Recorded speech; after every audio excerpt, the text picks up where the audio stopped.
Hello and welcome back to the Stronghold.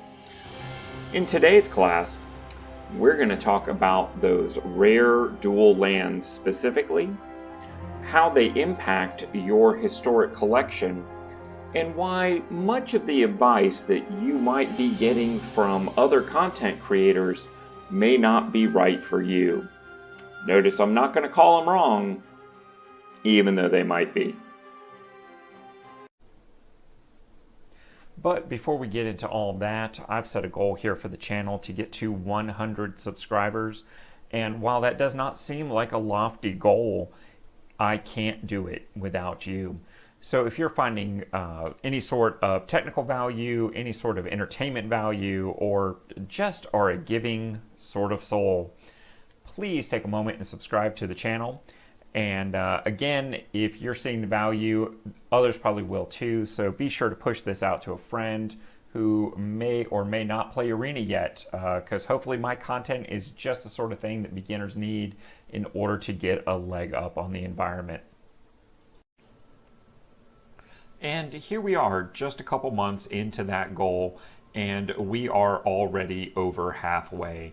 That's right, at the time of this recording, we have hit 51 subs, and our goal was to hit 100 by the end of the year.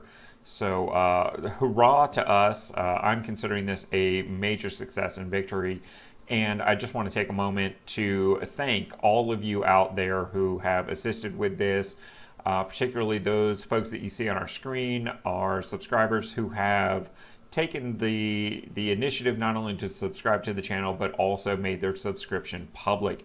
So thank you to each and every one of you. If you have chosen to keep your subscription private, I respect that. And I'm so glad to have you here.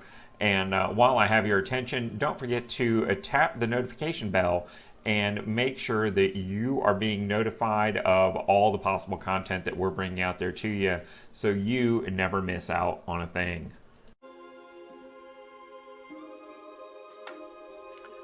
So the basis of this conversation really comes down to the cards that you receive every year as your new player experience decks. So far, in each of the first 3 seasons, we have received a set of rare dual lands, one for each color pair. In the very first season, we received what I refer to as the check lands. So they come into play tapped unless you have a plains or an island in the case of Glacial Fortress. So if you have a basic land or a land with the basic land type on it, it will come into play untapped. And as we know, that is far more beneficial. In Season 2, when we visited Ravnica, we received a one-of play set of all of the shock lands, thus named because you can choose to bring it into play untapped, but it costs you 2 life, much like our beloved shock spell. For our current season, of course, we received the temples, which always come into play tapped, but allow you to scribe for 1. So as you can see here from just this basis, for the blue-white, for instance, I already have 6 rare dual lands, and that is not having spent any wild cards on them. So the reason that I say spending your wild cards on rare dual lands the way many content creators will profess to you is that in the long run, you're going to end up with more of these rare dual lands than you can actually use.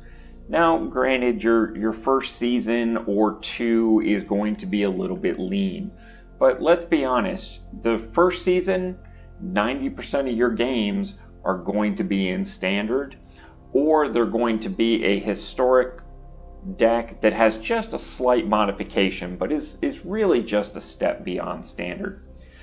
Season 2, those old standard decks have now become historic only playable, as most of those cards will have rotated out.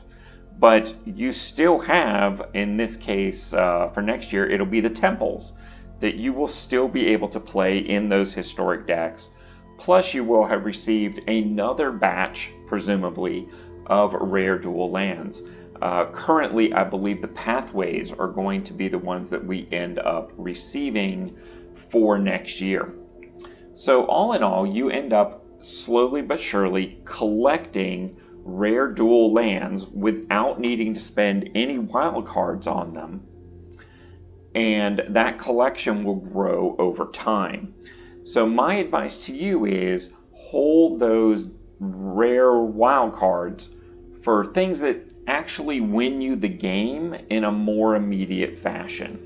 Whether that is some sort of bomb creature or a great spell or something of that sort. I'm particularly fond of legendary creatures because they also more impact the brawl format beyond just standard and historic.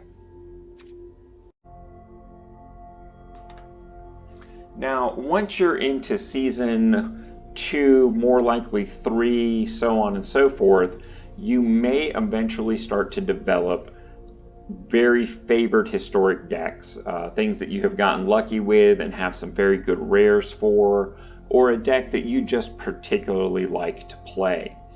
And while you might have your temples or your pathways that you collected this season or next, you may get to the point where you want to start upgrading that land base, either because you just want a more efficient land, or because you're looking for a particular land that fits the mold of that particular deck.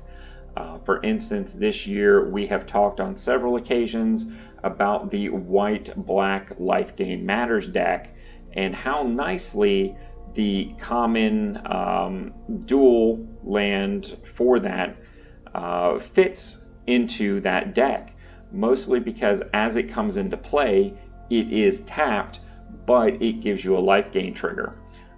You may find decks that the shock land is particularly nice because that loss of life may trigger an additional effect for you.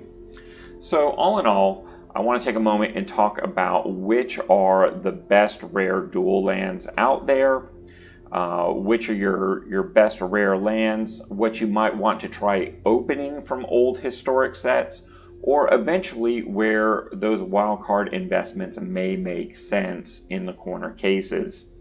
And of course, the number one rare land is one that you folks out there right now in this new player experience budget year are able to collect from standard, and that is the Fabled Passages. And the reason I say these are unequivocally the best rare lands that you can get is because they work for any combination of colors. They upgrade your basic lands very, very quickly to give you that versatility and that higher efficiency that you look for in a rare dual land. But let's not be mistaken, your best historic decks in year 2 and year 3 even are probably going to be your monocolored deck. So don't be in a rush to spend those rare wild cards on land. But when the time is right, in my opinion, after Fabled Passage, the very best series then is the Ravnica Shock lands. These lands are really very pushed and tend to be a staple in virtually every single format. If I was going to spend a single rare to try and upgrade a deck, and it's land-based specifically, because I already have all the really good cards that I want for it otherwise, a shock land would probably be my first choice. And don't forget that that first copy then also contributes to a similarly themed brawl deck, or any brawl deck that has that color combination. Now after that, I believe come the check lands, because they do still have the option of coming into play untapped. It's really not hard to have a basic land type of either of the two colors that you're playing. So this very solidly ends up being my second choice. Now from there, of course, that leaves the temples in, what is functionally last place here. mostly because they do always come into play tapped. They do allow you to scry, which gives you a little bit of your tempo back, but it's just not the same impact as something like the shock lands. Now, we do also have, let me change my filtering here a little bit. We've got the Kaladesh and the Amoket. Each of those, of course, give us some land options. And as you can see, I don't have a lot of those. And in fact, I don't think I have any lands from Kaladesh. And off the top of my head, I'm not even sure that there are any. Let me switch here to also include uncollected. And of course there are. Oh, how could I have forgotten? The cycle lands.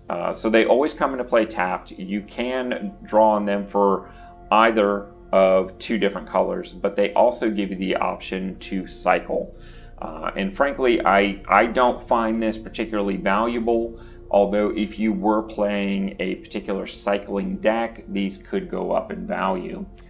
Slightly more interesting, though, is the poor man's lands. It enters the battlefield tapped unless you control 2 or fewer lands.